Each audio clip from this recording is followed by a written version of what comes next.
Another live edition of the Patriots Beat Podcast right here on the CLNS Media Network. It is Brian Hines from Pat's Pulpit, joined by Alex Barth from 98.5 The Sports Hub to dissect that 6-0 loss to the Los Angeles Chargers yesterday for the New England Patriots.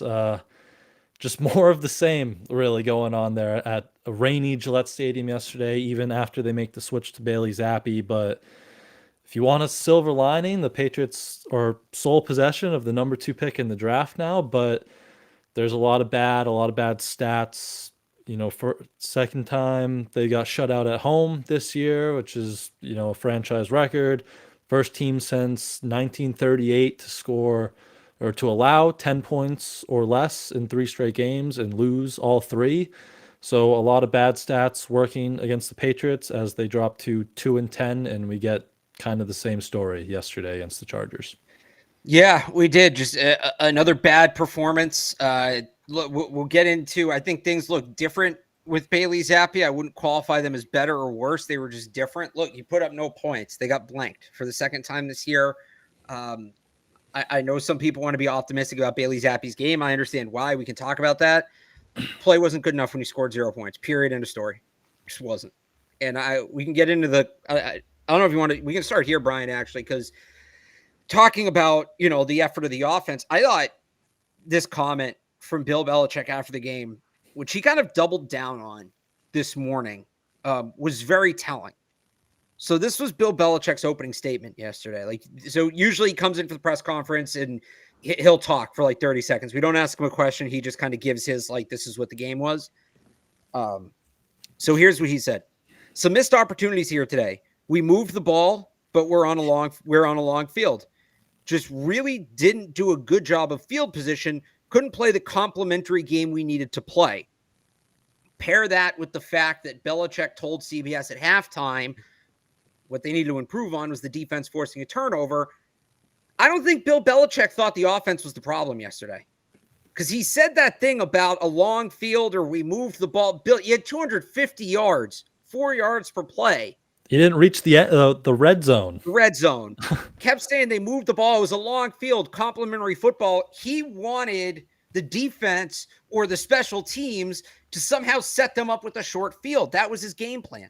That's the thing about what's crazy about all this is I don't think he understands. I shouldn't say I don't think he understands, because he's Bill Belichick. He's the greatest coach of all time. Let me rephrase that. I think he's approaching the game from a point of view of, we're going to turn the ball over. We're going to play good on special teams. You're going to play field position battle. We'll get some short fields. You're going to win in a rock fight. And you just can't win that way in the modern NFL. If there was ever a game to be won that way in the modern era, it was that game with the rain and the Chargers just being a jumbled mess because of Brandon Staley, who, by the way, is 330, is still employed. Don't get that one. We'll get to that too. But I just think for Bill Belichick to say that and seemingly put it on the defense, again, we moved the ball, but we're on a long field. Just really didn't do a good job of field position. And yeah, no, it's not easy to go. Their average, I think, starting field position was inside the 20. So I'm not saying he's wrong about them having a long field, but sometimes you need to go long field to score. That's just the game. I don't know how you're going to say, the defense did their part. They had a long field every time because they couldn't even flip the field on offense. They couldn't get down the field and pin the other team. Or the few times they did, there was a great punt back the other way where, you're having negative punt returns. This goes on the special teams too. They just never, you need to win sometimes with long fields. Not flipping the field is not a defensive issue. It's an offensive issue. The Chargers scored 6 points. 3 of them were off of a turnover. They got the short field. The Patriots didn't.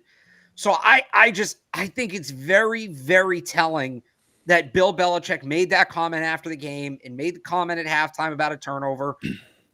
And then at the same time, you have Devon Godshaw talking to reporters. And I don't think Andrew Callahan's the only reporter he said that stuff to. That's nothing against Andrew. I'm just saying, I think he's fine talking about it, is my point. I also don't think Devon Godshaw's the only player on the defense that feels that way. And I got to pull up that comment now because I don't have it in front of me. Or Brian, if you want to pull it up while I just finish up here. You have defensive players openly saying we are doing all we can and it's still not enough. And that's not our fault. And I'm paraphrasing there. Well, you have the head coach saying, yeah, well, we didn't get a turnover, couldn't flip the field. So what do you want the offense to do? They move the ball with their 250 yards. I think that goes to the core of why the Patriots are in the issue they're in right now, because they're just not the approach, the philosophical approach does not apply to the modern game as impactfully as they're hoping it will. Yep. And one of the quotes from Godshaw was, we can't even afford to let them kick a field goal. We've got to hold them to 0. You heard Adrian Phillips kind of say that same thing after the Giants game last week. That's Jalen Mills, I think, made a similar comment. And Peppers was saying, or Tavai was saying, we gave up 6 points. That should be good enough, but it's not. So our perfection has to be 0. You have Peppers saying we got to start scoring now on defense. That's kind of the mentality of these guys, because you go back to Bill, like, he wants to win games 13-10 or 10-7, it seems like. And that's just not how you play football in 2023. If there was a time to do it, it would have been yesterday, as you said, but they still couldn't do that. To say they move the ball when you have 257 yards of offense, 0 plays in the red area, 0 points is kind of ridiculous to say. He's really banking it on the defense creating a turnover, or special teams not allowing a 34, I believe, punt return.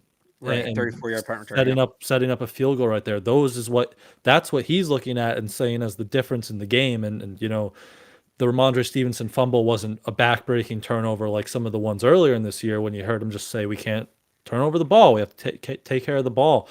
He's viewing it as the defense and the special teams is kind of losing some of these games when the offense scored 0 points. Again, the 6 points came off of the Ramondre Stevenson fumble. That's one field goal. And the 34 to 35-yard punt return, that's the other field goal. So he's putting that on the defense and special teams for not creating opportunities like that of their own. That's just not how it works. It's not like the offense was close. It's like, they missed a field goal, or, they were down on the 1-yard line and they went for it on 4th down and didn't get it. They didn't come remotely close to scoring. The closest they got was a deep ball to Devontae Parker that he was clearly out of bounds on, that was originally ruled a catch before it was changed to out of bounds. That is the closest they got to scoring. I'm sorry, Bill. That's not – I'm not going to – look, I don't think the defense played fantastic against the Giants. I don't. Some of that was Tommy DeVito. This week, say what you want about rain. Other teams have played teams in the rain. The Chargers were the 8th ranked offense coming in, and Justin Herbert looked completely lost. His receivers had some drops. That helped. But even still, there were 2 big drops in that game that I think changed things. There was one on a 3rd down early in the game. I don't remember to who, where the Chargers were like actually kind of moving the ball that derailed the drive. And then the big one was late in the game. He hit Donald Parham on a really nice whip route where the Patriots were blitzing. There's nobody behind him. Parham catches the ball and he takes off and he scores. Okay, so the drops took 14 points off the board. In the modern NFL, you allow 20 points, you should still probably win. 20 points is still a pretty solid defensive effort. You average 20 points per game defensively, you're going to be a top 10 unit in the league. So even if you want to throw in those 2 misses, the defense played pretty damn well. I don't know how you can sit here and talk about, the offense moved the ball. We had long fields. We didn't get the turnover. Yeah. Yeah. I thought but that's what they need. They need the turnover to win. It's the only way they can win the game. Yeah. They got to score on defense, as Peppers was kind of alluding to. I think Bentley said that last week or maybe even the week before. Like, they got to put points on the board if they want to win these games. But yeah, like you go back to that stat, like first team since 38 Super Bowl era to allow 10 points or less and go 0-3. But, you looked at that Colts game and that Giants game, and they're not giving up points, but there were some coverage busts. There were some plays to be had, but you're going up against Gardner Minshew and Tommy DeVito. They're dropping their eyes to the rush, looking like backup quarterbacks, but doing that against Justin Herbert. And it was a much better, coverage plan. John Jones, limiting Keenan Allen to 5 catches. J.C. Jackson had a really good bounce back, couple pass breakups. Like, that was a good defensive game plan. And, like, they deserve to win that game, even if they gave up 20 points, as you said, and they gave up a few of those those drops transition to catches and maybe touchdowns. That should have been a good enough game plan against a really good quarterback in Justin Herbert to win the game. But it wasn't, because they can't score. Even though Bill said they moved the ball, they did not move the ball, and that was basically that, as they get shut out again. Yeah. But we can transition to a little Bailey Zappy if you want to, because Sure. he was the commander of that offense, first start of the year. He said, it falls on him. He's got to do better, all the right stuff. But we saw a lot of those accuracy inconsistencies early that we saw in training camp that led to him getting waived coming out of training camp. I thought he held the ball a few times too long. One resulted in the sack. I thought he missed some plays on the field as the whole just operation, like the timing looks off. But I will say I thought he got better as the game went on, and as they kind of in the second half more let him throw the ball downfield, especially those plays to Devontae Parker. And I thought his work in the pocket was much better than anything we've seen from Mac Jones this year, whether that has to do to his internal clock not being broken, or I think he's a little bit more mobile too. But I thought there was some good stuff from Zappy, some bad stuff from Zappy, but ultimately, as you said in the beginning, they scored 0 points and he was the starting quarterback. Look, for the bar being what it's been for Patriots quarterback play this year, I thought Zappy was okay. The bar can't be that low. And honestly, the one silver lining of the quarterback play this season, following Tom Brady, nearly impossible. Just to be the next guy. And I know there's Cam Newton, but to be the next long-term guy. Following the bar's so low, whoever comes in next, they should clear leaps and bounds, clear expectations. So I thought Zappy, again, the thing that stood out to me, he did a very good job in the pocket of moving around, extending plays, using his legs. I thought the scramble where he pumps the defender up in the air, that's a great play. We just haven't seen that from Mac Jones. Behind this offensive line, that skill set's going to play. Now, he was also sacked 5 times. He was hit 6 more times, on top of all the running around when he had to get away from defenders. If they can't block better, he's going to get sped up like Mac Jones. And in about a month, he's going to be looking like Mac Jones looked. So I think that's kind of part of the switch, is you just get a guy back there that's more comfortable, which is good, but you got to keep him comfortable. That being said, when he did get the ball off, I didn't think his accuracy was great. It wasn't. He was missing receivers, close to him. I thought the Tyquan ball was a bit overthrown. I did. Tyquan got open. He 50th overall pick should make that catch. But I thought that ball was a bit overthrown. He missed Zeke in the flat. He missed a couple other check down receivers. He was kind of spraying it a little bit. So he's got to do a better job of, when he does move around, when he does extend the play, get the feet reset and get the ball out of accuracy, because he definitely left some plays on the table. So I didn't look. It was better. It was better. It was refreshing. I didn't look at that game and say, okay, here we go. They have their starting quarterback. Far from it. He looks like Mac did at the start of the year, basically. He looks like Mac did before he got sped up. Yeah, but you'd expect him to start the short week. He'll start again. Yeah. Oh, the one other thing, too. So the offensive operation as a whole, because that was part of it with Mac, they only got called for one delay game, but there were a lot of times where Zappy was making checks right up to the play clock hitting 0. The big sack by Derwin James on 3rd down, he's pointing to James as the ball is snapped. So he's got to do a better job too. And this is something Mac Jones struggled with as well. I'm not saying it's just a Bailey Zappy thing. And maybe this is a Bill O'Brien issue. Maybe the offense just is too much right now, or it's not being taught properly. Even with Zappy, not everybody's on the same page. And the checks are taking too long. The hot routes, the changes are taking too long. The IDs are taking too long. And they just don't have enough time to do all of it. And Zappy didn't fix that. Yep. And that's something I think a lot of us have been talking about the last month or so.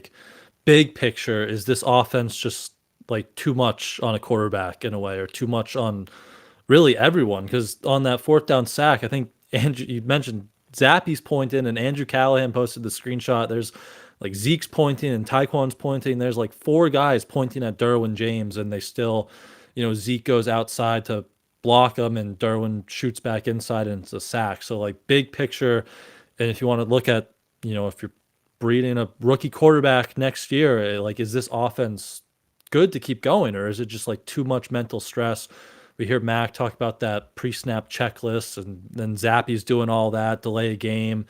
They had a 12 men in the huddle as they're, rotating Trent Brown in and out. So that's just, something to keep monitoring here. Big picture, who's going to be the next guy, coaching this young quarterback up? Is it going to be Bill O'Brien? Is it going to be that offense? So that was interesting to see keep carry over to Zappy. But were you surprised to see no Malik Cunningham yesterday? Because we said Thursday, he hasn't played since his week 6 debut where he looked extremely overwhelmed, and he told, us reporters that he hasn't practiced quarterback since this week. So how would he look if he was thrown into a game? Would he be, ready to go? And then they elevated him and they gave him a game day roster spot. So he must have been ready to go in their eyes. And then they say they have a package of plays for him, and then we just don't see him at all. Even though it's raining, even though they run the ball 35 times, you would think just give him a snap to see how it looks, how LA responds to that. But they left him on the sidelines. Seemed like he was just literally serving as the backup quarterback in that one, unless their package of plays was for the red area and they never even got inside the 20. So were you surprised not to see Malik at all there yesterday? I was, and I have to wonder if this is something like with Kayshon Boutte, where he told reporters he was ready to play, and the team just apparently doesn't like that. He said he told Andrew Callahan after the game there's a package for him, and again, this goes to Bill Belichick's view of the game, where he said we didn't want to get away. The reason they didn't go to Cunningham was they didn't want to get away from the success they were having on offense. To which I would say, what success? They could have used Cunningham yesterday, especially after Ramondre Stevenson got hurt, because they only really have one running back on the roster who's also hurt in Ezekiel Elliott. They had Ty Montgomery taking some running back snaps yesterday, but it made all the sense in the world for them to go to Malik Cunningham, and they didn't. And yeah, that did surprise me, and it wouldn't surprise me if we don't see him again next week, because the team seems to not want to try new things despite these. Like, I was really surprised in the second half they let Zappy throw the ball down the field as much as he did, because it was all short stuff against the Giants. It was all short stuff in the first half this week. But yeah, it's kind of weird. Look, if they didn't play him because Bill said we didn't think he was ready, or we thought it was a bad matchup with the Chargers or whatever, like, fine, I get that. But there seems to be no rhyme or reason when you're averaging 4 yards a play and you won't put this guy who's an electric ball carrier in the game because we're trying to, we didn't want to get away from what was working, to quote the head coach. Yep. And that quote was, Bill said, we had times where we got things going. We wanted to try to stay with what we were doing, which I don't know what they were doing, but it wasn't very, very working. And, if they're elevating him and they're giving him a game day spot, you would assume they've seen enough to think he's ready and can go out there and play. And so the fact that he didn't was, puzzling to me, and I think all of us watching. But the run game was what they were relying on early. There was a lot of Ramondre Stevenson in the first 2 drives before he got hurt, lost a fumble. Looks like the x-rays were negative on that ankle, but it looks like a sprain, and he's going to miss some time. So would doubt he suits up on a short week here Thursday. We got a lot of Zeke in his place, even though he came into the week questionable with a thigh injury. And then really 3 receivers kind of paced the game. It was Juju, Devontae Parker, and Tyquan Thornton. Parker just, favorite. Bailey Zappy loves him some Devontae Parker, just throwing it up there and letting him get it. He had a few nice catches downfield, but then the one where he couldn't get his feet in bounds. And Tyquan just continues to be frustrating. Like, he has the huge 39-yard end around where you see his speed, that 4.28 speed, and then he beats the guy downfield, and, whether it was a little overthrown, whether he should have ran through it instead of diving. Like, you'd like to see him catch that ball. And then there are times where it looks like he gets open, but it's just, Zappy's under pressure or can't get him the ball, or it's just a frustrating player for that offense. And you'd like to see a little more, obviously, because he's a second-round pick, but with these opportunities he's getting, and it's just not, manifesting on the game field. Yeah, I hate to keep going back to Belichick, but Belichick kind of gave him the pass this morning after tearing a bad ride last week. So I thought that was interesting. at a certain point, he's got to grab one of these opportunities, and time's really running out. And even if he grabs one now, it's going to be like there's too much in the other column to say like, yeah, he's a part of the future. It's like N'Keal Harry when he would get those garbage time catches in 2020 and 2021. So yeah, it's just more of the same from him. He's not running great routes. He's having trouble catching the football. Yeah. Yep. Frustrating player, to say the least. But only other thing I had offensively was this was kind of the first down game for Mike Onwenu since he kicked outside to right tackle. Had a lot of trouble with Khalil Mack, as a lot of people are this year. I think Mack is leading the league in sacks, but he had 2 sacks, 4 pressures on both. He was moving around, giving a lot of guys trouble. But that was Mike Onwenu's first kind of down game since kicking outside there. 5 total sacks. Looked like one, I'd say at least one was on Zappy holding the ball, but 3 or 4 were like pretty instant, no chance plays. So up and down from the line, but Mike Onwenu down was kind of noticeable against Mack there. Yeah, I mean, Khalil Mack still got it. First of all, he looked awesome yesterday. But yeah, first rough game for Mike Onwenu. It'll happen. It'll happen. Like I still think he's a quality right tackle. Let's see if it snowballs. I'll change my mind, but I'm going to chalk that up to he had a bad day. It seemed like they were having trouble setting protections all day, and you move on. You hope he fixes it next week because he'll have a tough test again next week against Pittsburgh. Yeah. TJ Watt will be, that's as good as they come right there, TJ Watt. So any last thoughts, notes you had offensively, or we can hear from our friends over at FanDuel and then jump back to the defense to end this. Yep.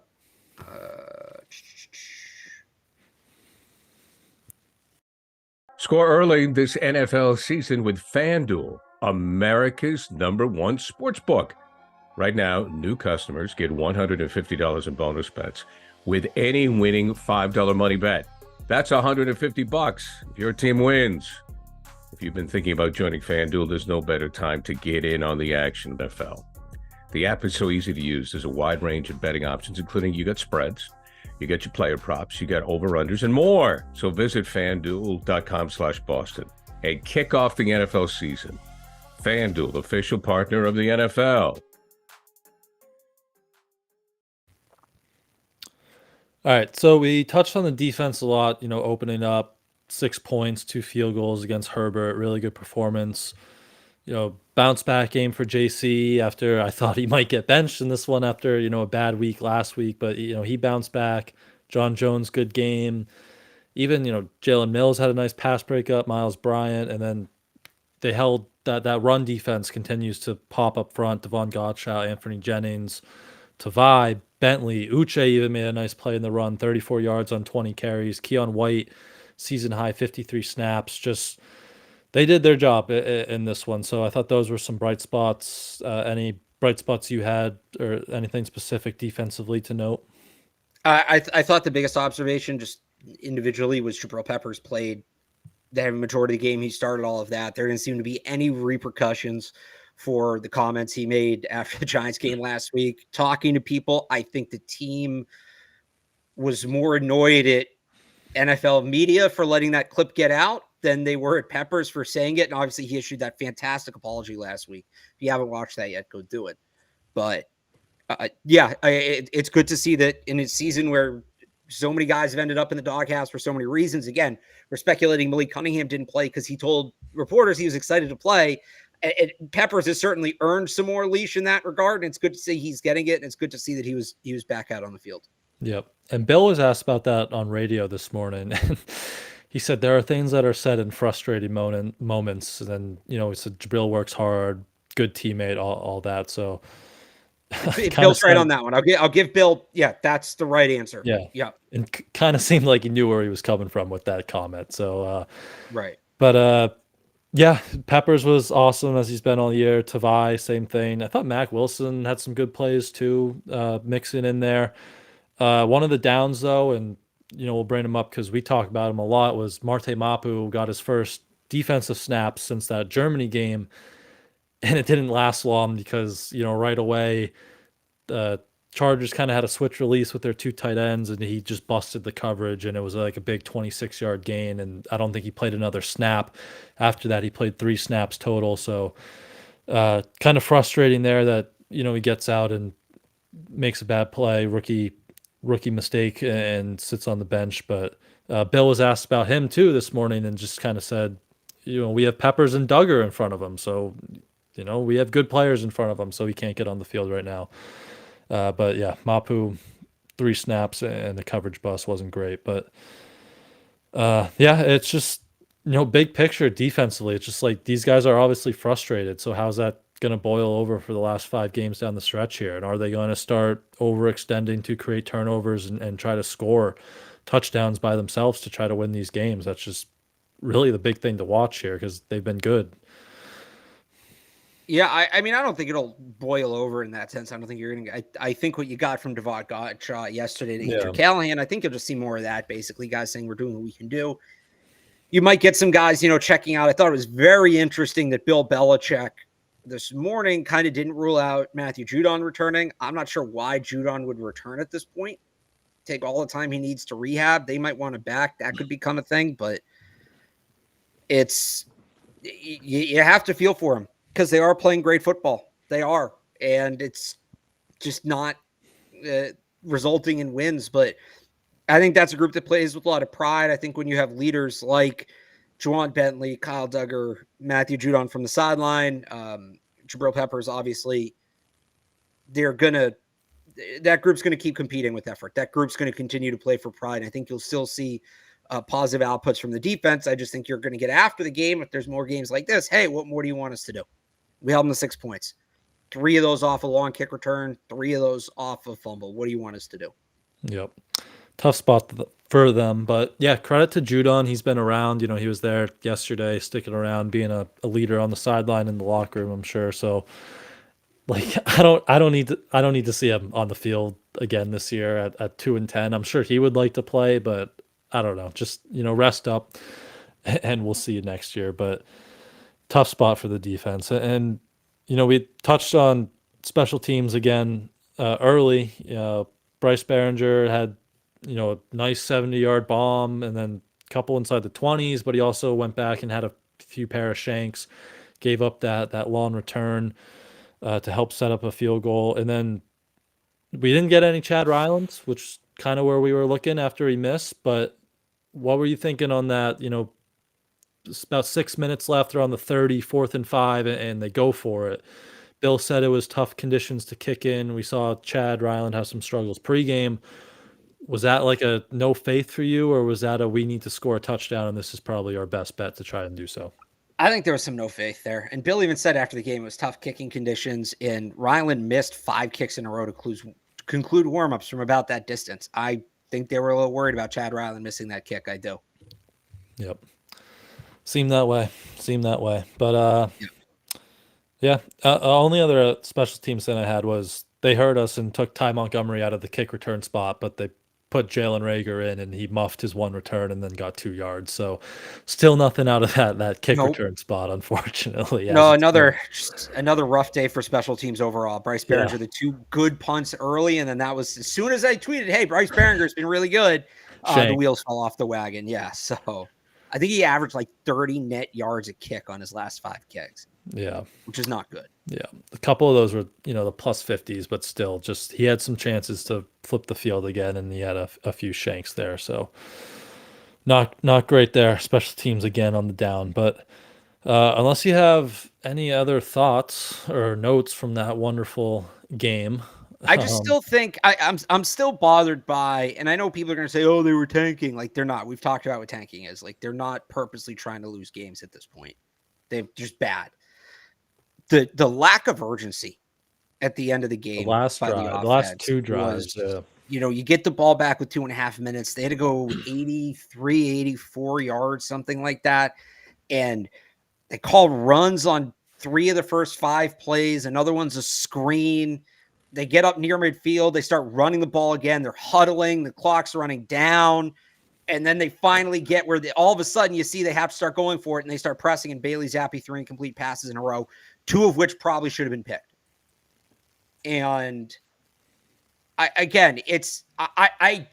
People saw that, and I tweeted this, and people, oh, don't you know they're tanking? Like, again, you're not going to have players go out there and make bad plays to purposely lose the game. That's just not how anything works. Guys are playing for jobs next year. They're playing for contract incentives. There's a lot. They're playing for pride, which I know people roll their eyes at. It's true. The coaching staff, they want to be employed next year. Forget Bill Belichick. Bill O'Brien, you think he wanted to go out this way? This was supposed to be his stepping stone back to a head coaching job, if not in the NFL at the college level. He doesn't want things like that out there on tape. But to go as slow as they did at the end of the game, look, it's one thing if maybe they don't trust Bailey Zappy to go fast. That's a problem. Then he shouldn't be the quarterback. And if you have no quarterbacks you trust, well, then you just have to suck it up and do it, because that's how you win football games. That's what has me worried about this team long term. Is it goes back to what I said about Bill at the beginning, the approach. You got to hurry up there one way or the other, because either you hurry up to start, you pick up a chunk, and then it's like, okay, this is our last drive, and you settle in, or you move with some urgency. I'm not saying you have to sprint to the line. With 2.5 minutes to go, you move with some urgency. You don't get the first down. You go 3 and out. You punt the ball back. You still have a 2-minute warning. For them to do that, it just tells me that the modern philosophy is not there. And that concerns me beyond this year, and that's why it may be time for them to make a change when it comes to the head coach. Yep. Yeah, the philosophy, I mean, all we talked about in the beginning, like wanting to win 10-7, 13-10, it's just, there's a disconnect there from the modern game. So it's just weird. I don't know. Just weird. But we can kick it over to our other friends over at SeatGeek, and then we can wrap this up, maybe talk a little college football playoffs and wrap this one up. All right. I've been looking for the best deal on Celtics tickets, and with over 28 million downloads, SeatGeek is the #1 rated ticketing app. There are more than 70,000 events every single day on SeatGeek, including concerts, sports festivals, and more. With the NFL, NBA, and NHL seasons in full swing, you don't want to miss out. SeatGeek has your tickets to every game. Plus, artists like Travis Scott are on tour. They put all the tickets across the web in one place to make sure you're getting a good deal. Each ticket is rated on a scale of 1 to 10, so look for the green dots. Green means good and red means bad. Every ticket is backed by their buyer guarantee, and SeatGeek is the only site that lets you return your tickets ahead of the event with swaps. So as you know, I always come through for you guys. You can use my code DREAMERSPRO for $20 off tickets at SeatGeek. That's $20 off your first purchase with promo code DREAMERSPRO. Make sure you check the link in the description to download the app.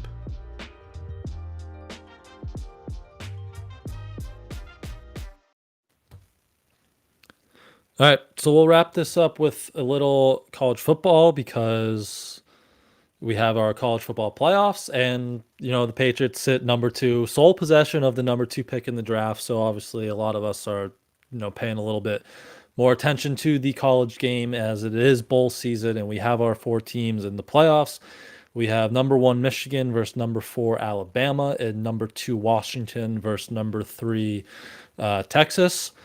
The Bama Florida State controversy was obviously the big one, but I mean, these 2 games are going to be awesome. These are going to be really fun games, and obviously with a ton of draft prospects to look forward to in them as well. Yeah, look, I think the committee did the best thing. I don't know there was a right answer. I feel for Florida State, I do, but there is something in the bylaws about injuries impacting the decision. And this, when they set up the 14 playoff, this was the situation everybody talked about. There's 5 conferences, and you have 4 spots. And what happens when all 5 conference winners are dominant? And they avoided it for 10 years, and they would have kept avoiding it with the 12-team playoff coming up. Would have been the perfect opportunity, put Florida State in a play-in, make them prove that they can still play with this backup quarterback. Boom, you're golden. The last year of the 4-team playoff, they get the nightmare scenario. And I think they got it right, because at the end of the day, they're trying to find the 2 best games, and that's what they got. That's what they got.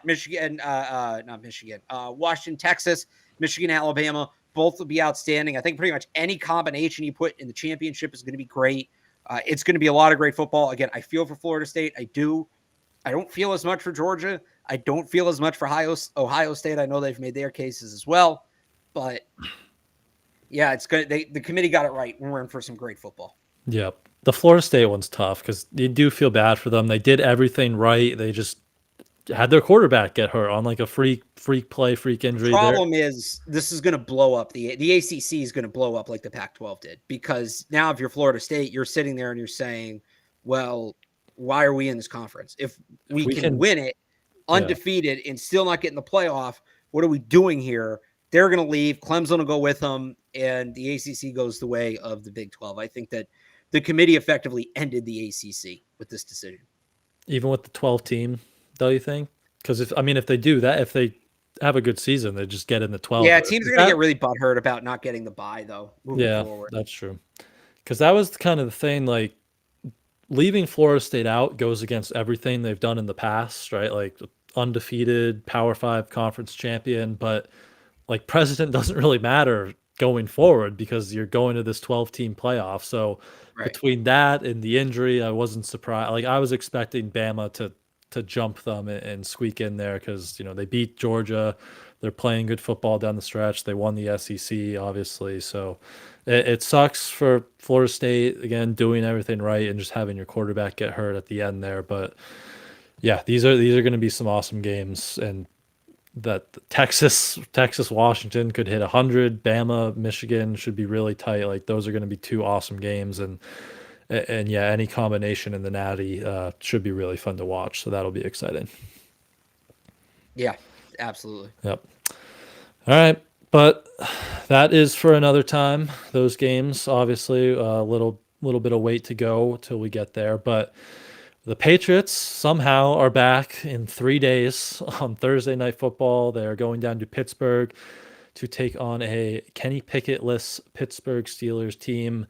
So Alex and I will be back to preview that one either Wednesday or Thursday morning. We're not sure yet, so make sure you subscribe to the channel or follow Patriots CLNS on Twitter to make sure you know when we go live. You can also follow Alex on Twitter at @RealAlexBarth and go read his coverage from yesterday's game over at 985thesportshub.com. You can follow me on Twitter at @IamBrianHines and go read my coverage over at patspulpit.com. Thank you all, as always, for tuning in, and we will see you in a few days.